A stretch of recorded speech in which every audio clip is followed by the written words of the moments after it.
మత్తయి సువార్త 28వ అధ్యాయము 20వ వచనమండి.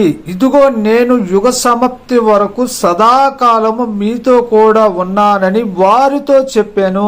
ఉంటాడండి.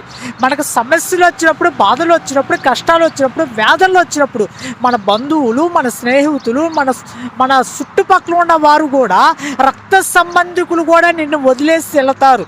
శ్రమలలో, బాధలలో, కష్టాలు ఉన్నప్పుడు దేవుడు మనకు తోడుగా ఉంటాడండి. అందుకని చెప్పి ఉన్నాడు, ఇదిగో యుగ సమాప్తి వరకు సదాకాలము నేను మీతో కూడా ఉన్నానని అని చెప్పి ఉన్నాడు. అక్క చెల్లి తమ్ముడు అన్న ఈ మాటలు వింటూ నీవు శ్రమలు వచ్చినప్పుడు, బాధలు వచ్చినప్పుడు బాధపడబాకు. దేవుడు నీతో ఉన్నాడు. ఆయన ఆత్మరూపాన నీతో ఉన్నాడు, నీలో ఉన్నాడు, నీలో ఉండి ఆయన సంచరిస్తున్నాడు.